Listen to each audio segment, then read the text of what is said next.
પરમ કૃપાળુ પરમાત્માની અસીમ અનુકંપાથી વારંવાર સત્સંગની પ્રાપ્તિ થાય છે। જેના ઉપર પ્રભુની અસીમ દયા કૃપા હોય એને જ વારંવાર આવો સત્સંગ પ્રાપ્ત થાય છે। સંસારમાં અનેક જીવો છે, અનેક મનુષ્ય છે।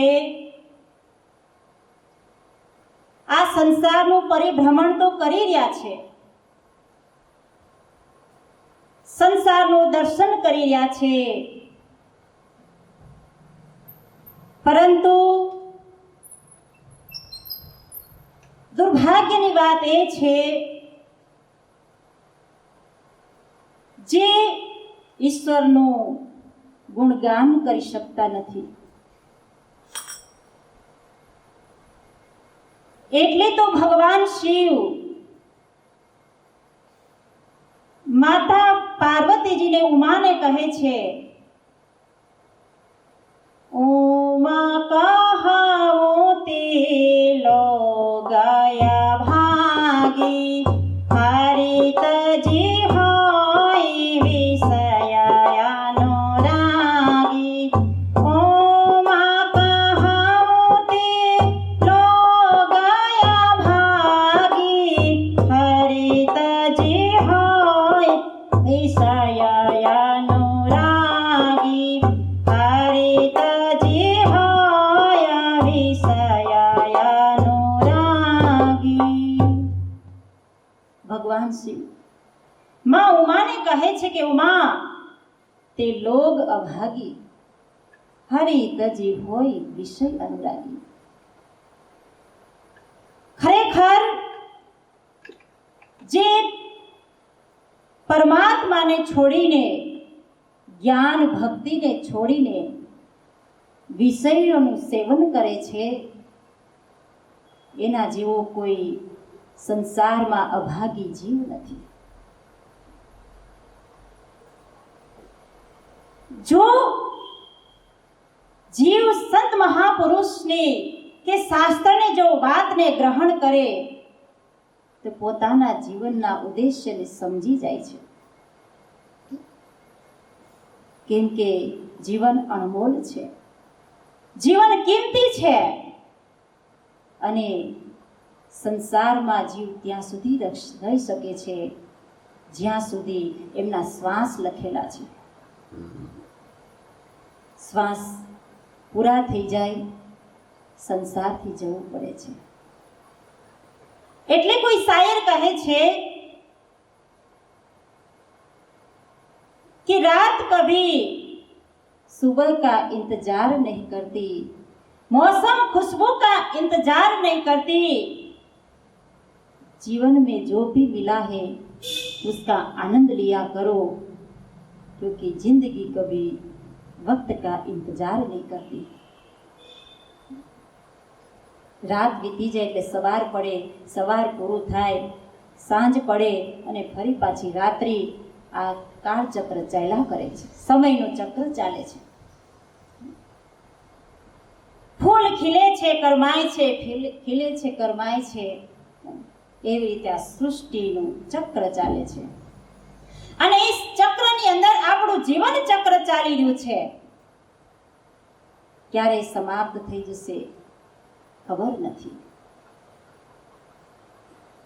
સંતો કહે છે, કોણ જાણે પલકી મોરા ખનર બાત કરે કલકી। કોણ જાણે પલકી મોરા ખનર બાત કરે કલકી। પલની ખબર નથી અને આપણે કાલની વાત કરી રહ્યા છીએ। કાલ ક્યારે થશે? કાલ તો કોઈની થતી નથી, કાલ તો કાળ બની જાય છે। એટલે સંતો જીવને ચેતવે છે, જાગૃત કરે છે। જાગો રે નર જાગના, अब जागन की बार, फिर क्या जागे नानका जब सोवे पांव पसार। અહીંયા તો જીવાત્માને જાગવાનું છે મોહરૂપી રાત્રિમાંથી, જાગીને એને આત્માનું જ્ઞાન પ્રાપ્ત કરવાનું છે. કેમ કે આ જીવનું લક્ષ્ય છે કે આત્માનું જ્ઞાન પ્રાપ્ત કરવું. એટલે સ્વામી વિવેકાનંદ કહે છે કે ઉઠો, જાગો અને ધ્યેયની પ્રાપ્તિ કરો. જ્યાં સુધી ધ્યેય ન મળે, મંજિલ ન મળે, ત્યાં સુધી લાગેલા રહો. કોઈએ સમજાવવાનું બાકી. હરેક જેટલા સંતો થઈ ગયા, આપણા શાસ્ત્રો એ મનુષ્યને સમજણ આપે છે, પણ સમજે કોણ? માનવ. મનુષ્ય તો બનાવ્યો, પરંતુ માનવ બને તો સમજી શકે. કેમ કે માનવની અંદર એ સમજવાના લક્ષણ છે. એટલે માનવ બનવું પડશે. આત્માથી જાગો. સંતો કહે છે કે આત્માથી જાગો અને પરમાત્માને પામો.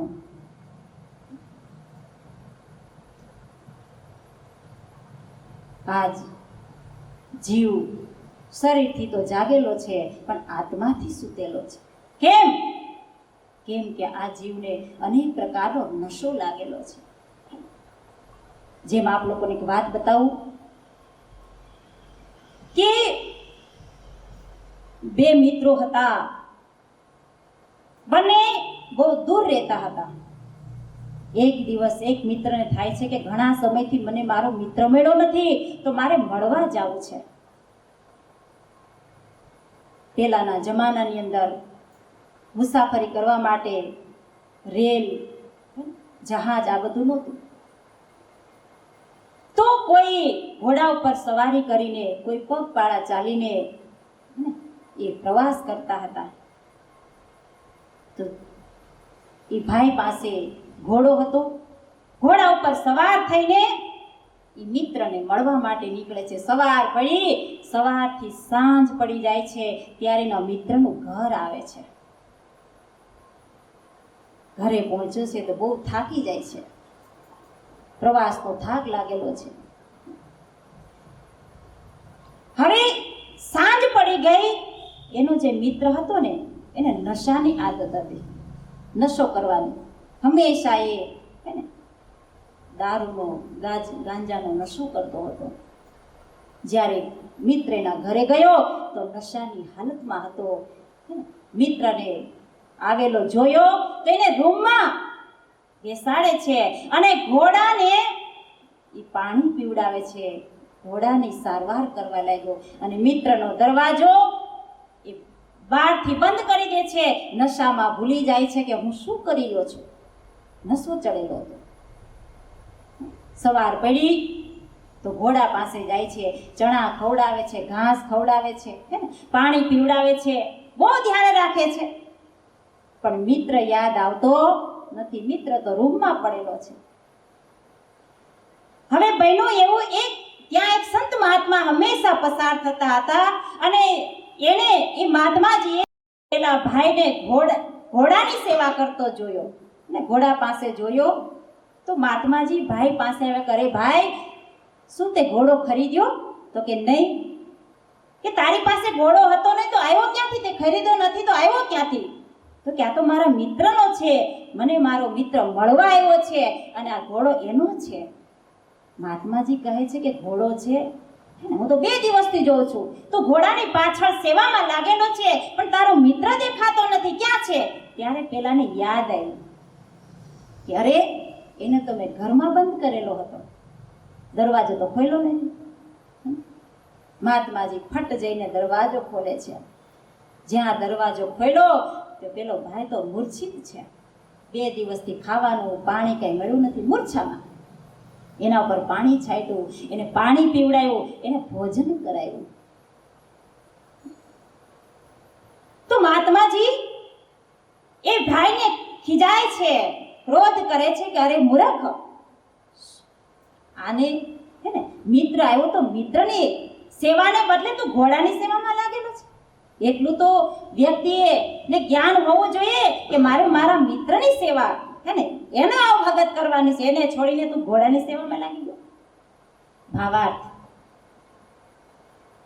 કે પેલાને તો દારૂનો નશો હતો, પણ આજ સંસારની અંદર મનુષ્યને કોઈને સંપત્તિનો નશો છે, કોઈને પોતાની વિદ્વતાનો નશો છે, કોઈને પોતાના રૂપનો નશો છે, કોઈને પોતાની ડિગ્રીનો નશો છે.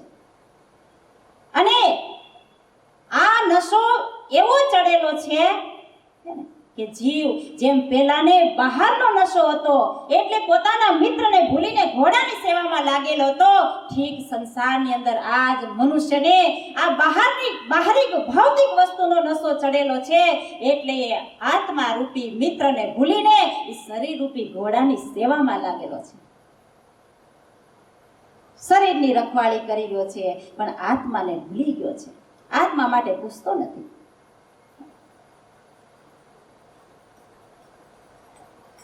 તો ગીતા એમ કે છે કે સંસારમાં આવીને મનુષ્ય જો પોતાને આત્માનું કલ્યાણ કરે છે તો એ આત્માનો મિત્ર છે, અને જો પોતાને આત્માનું કલ્યાણ નથી કરતો તો એનો શત્રુ છે. જીવ પોતે જ પોતાની આત્માનો મિત્ર પણ બની શકે છે અને પોતે જ પોતાની આત્માનો શત્રુ પણ બની શકે છે. તો આત્માના શત્રુ નહીં પરંતુ આત્માના મિત્ર બનવાનો પ્રયાસ કરીએ. જેમ આનંદ રામાયણની અંદર એક પ્રસંગ છે. એક વખત માતા સીતા ભગવાન શ્રી રામને કહે છે કે પ્રભુ, અત્યાર સુધી ઘણા સમયથી તમારી સાથે છું, વનમાં તમારી સાથે આવી સુખ દુઃખ ભોગવા ઘણું જીવન વિતાવી દીધું, આજ સુધી મેં મારી હિતની વાત ક્યારેય નથી પૂછી. હે પ્રભુ, આજ હું તમને પૂછું છું કે મારું હિત શેમાં છે? હે પ્રભુ, મને મારા હિતની વાત કહો, મને આત્માનું જ્ઞાન કરાવો.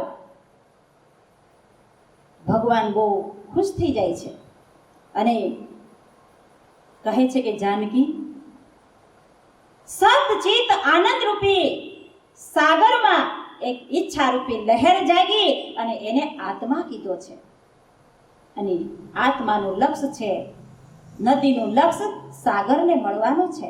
ઠીક એવી રીતે આત્માનું લક્ષ્ય છે પરમાત્માની અંદર ભળી જવું, અને જો એ આત્મા પરમાત્મામાં ભળી જાય છે તો પોતાની મંજિલ મેળવી લે છે, અને એ એનો વિકાસ છે. આત્મા પરમાત્માની અંદર ભળી જાય છે, એ જ એનો વિકાસ છે. આગળ ભગવાન કહે છે કે જાનકી, જેવી રીતે એક બીજ હોય છે, એ બીજને જ્યારે જમીનમાં નાખવામાં આવે છે અને પછી એમાંથી એક છોડ બને છે, એનો વિકાસ છે. એ છોડમાં ફૂલ લાગે છે, એનો વિકાસ છે. કોઈમાં ફળ લાગે છે, એનો વિકાસ છે. ફળ લાગ્યા પછી નાનામાંથી મોટા થાય, કાચામાંથી એ પાકીને તૈયાર થાય છે, તો એનો વિકાસ છે.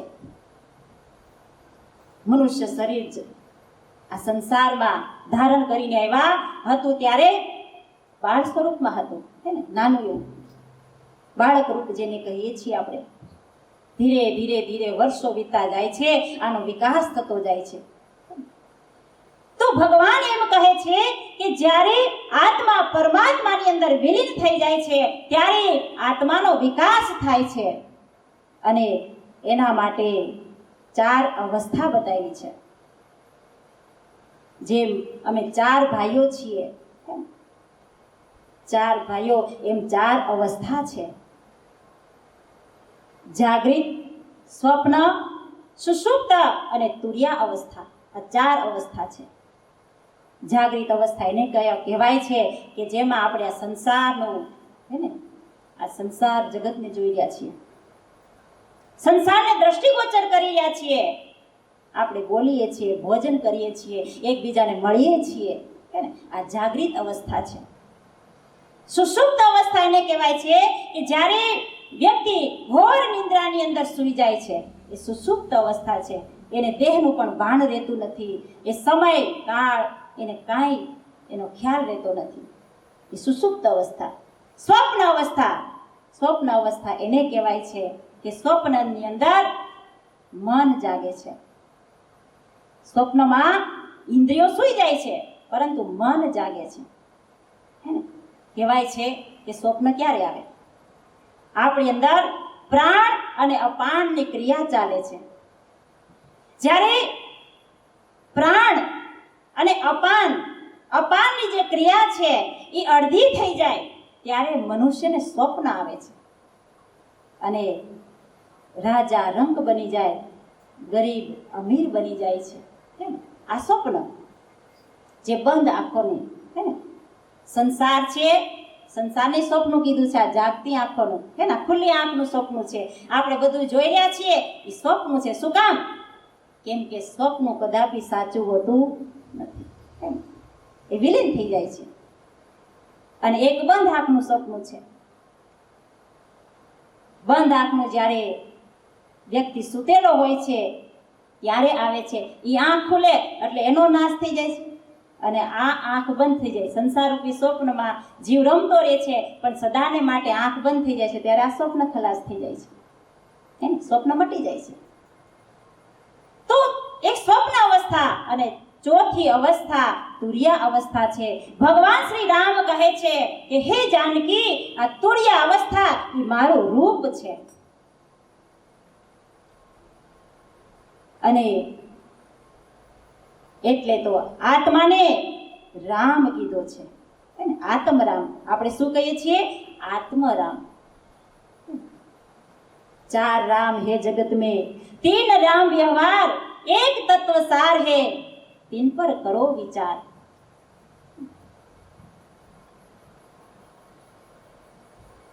प्रथम शालिग्राम, दूजो परशुराम, तीजे राजा राम और चौथे आत्म राम. 4 રામની વાત કરી છે સંસારની અંદર કે એક તો પરશુરામ થઈ ગયા. એ પરશુરામને પણ એક અવતારી પુરુષ કીધા છે. એક નેપાળમાં ગંડક નદી વહે છે. એ નદીમાં એક ગોળ પથ્થર મળે છે, હે ને? જેને લોકો પૂજા તરીકે શાલિગ્રામ તરીકે રાખે છે ઘરની અંદર તુલસી ક્યારામાં. એ બીજો રામ. ત્રીજે રાજા રામ, અને દુષ્ટોનો નાશ કરવા માટે, ભક્તની રક્ષા માટે, પૃથ્વીની રક્ષા માટે સંસારમાં અવતાર ધારણ કરીને આવ્યા દશરથ રાજાને ત્યાં. અને એ ત્રીજા રામ બતાવ્યા છે. અને ચોથો આત્મરામ છે. તો આત્મરામ ક્યાં છે? તો આત્મરામ આ શરીરમાં એક શક્તિના રૂપમાં છે. અને એ આત્માની શક્તિ છે એટલે તમે જાગો છો. એ આત્માની શક્તિથી તમે હરી ફરી શકો છો. એ આત્માની શક્તિથી તમને ભૂખ લાગે છે. એ આત્માની શક્તિથી જ આ સંસારમાં હર કાર્ય જીવ કરે છે. અને આત્માનો પાવર નીકળી જાય તો આ શરીર તો જડ છે, એ કંઈ નથી કરી શકતું. શરીર જડ છે અને પંચ તત્વની અંદર આને મળી જાય છે. એટલે અહીંયા સંસારની અંદર જીવ આત્માનું સુખ લેવા માટે આવેલો છે. અને આત્માનું સુખ જાણવું હોય, આત્માનું સુખ પામવું હોય તો એ આત્માનું જ્ઞાન જાણવું પડશે. એટલે સંતો કહે છે આત્મ જ્ઞાન જાણવું હોય તો આવો સત્સંગમાં રે. આત્મ જ્ઞાન જાણવું હોય તો આવો સત્સંગમાં રે. જેને જાણી આવગમન મટી જાય, આત્મ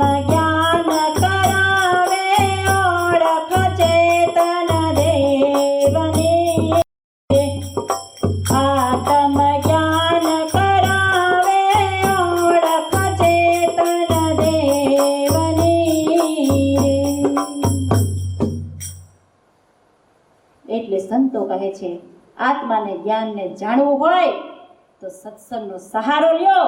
અને એ આત્માને જાણવાથી એ ચેતન પરમાત્માની ઓળખાણ થઈ જશે. આત્મા ચેતન છે. અને એટલા માટે તુલસીદાસજી રામાયણમાં કહે છે કે રામ સચ્ચિદાનંદ દિનેશા નહીં તહા મોહ નિશા લવલેશા. આત્માનું રૂપ કેવું છે? સત, ચિત અને આનંદ સ્વરૂપ છે. ત્યાં લેશ માત્ર પણ અંધકાર નથી. એટલે આત્માનું હે ને મનુષ્યનું રૂપ આપણે જોઈ શકીએ છીએ. કૂતરાનું રૂપ કેવું છે? એને પૂંછડું છે, બે કાન છે, ચાર પગ છે, એનું રૂપ છે. ઢોલક છે તો એનું રૂપ કેવું છે? ખુરશી છે તો એનું રૂપ કેવું છે? એને ચાર પાયા છે, હે ને બેસવા માટે ઉપયોગ કરીએ છીએ. ઘડિયાળ છે તો ઘડિયાળ સમય માટે ઉપયોગ થાય છે. માઇક છે તો માઇક હે ને અવાજની ધ્વનિ વધારવા માટે ઉપયોગ થાય. કેમેરો લાગેલો છે તો કેમેરો હે ને એક શૂટિંગ માટે હે ને ચિત્ર માટે ઉપયોગ થાય છે. હરેક વસ્તુનું રૂપ છે. તો અહીંયા તુલસીદાસજી કહે છે કે આત્માનું પણ રૂપ છે. તો કેવું રૂપ છે? આત્મા કોઈ કાળો નથી, હે ને આત્મા કોઈ ગોરોય નથી, આત્માની કોઈ કદ કે હાઈટ નથી, હે ને મનુષ્યની હોય, પ્રાણી પશુની હોય, પણ આત્મા તો હે ને પૂરા સંસારની અંદર વ્યાપક શક્તિ છે. એટલે તુલસીદાસજી કહે છે કે આત્માનું જે રૂપ છે એ પ્રકાશ સ્વરૂપ છે. અને એ પ્રકાશ સ્વરૂપ આત્મા એ ઘટની અંદર છે. અને આત્માનું જે રૂપ છે એ જ પરમાત્માનું સ્વરૂપ છે. એટલે જે આત્માનું ધ્યાન કરે છે એને પરમાત્માનું દર્શન થાય છે. અને જે જીવ પરમાત્માનું દર્શન કરે છે હે ને એ એની અસલી મંજિલ છે, એ પોતાનું લક્ષ્ય છે. તો આવું લક્ષ્ય, આવું મંજિલને મેળવવા માટે દુનિયામાં જીવન આપણે ધારણ કરીને આવ્યા છે. કરકે દયા દયાલને માનુષ જન્મ દિયા, બંદા ન કરે ભજન તો ભગવાન ક્યાં કરે. કૃપા કરીને, દયા કરીને ઈશ્વરે સુંદર જીવન આપ્યું, પરંતુ જીવાત્માએ એ આત્માની ઓળખાણ ન કરી, ભજન ન કર્યું. તો મીરાબાઈ કહે છે, તારી આત્માને ઓળખ્યા વિનારી હે 184 નહીં તો મટે રે.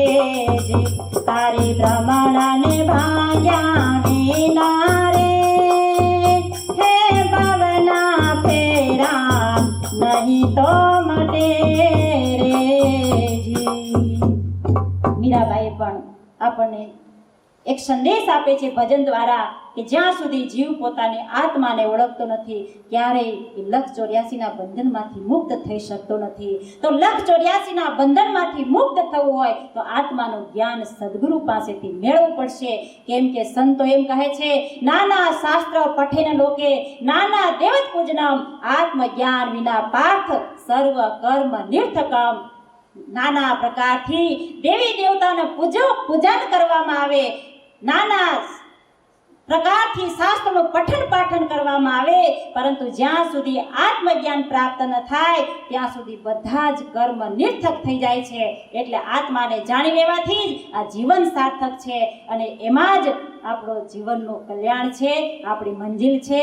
તો જાણો આત્માના જ્ઞાનને અને જીવનને મહાન બનાવવાની કોશિશ કરશો.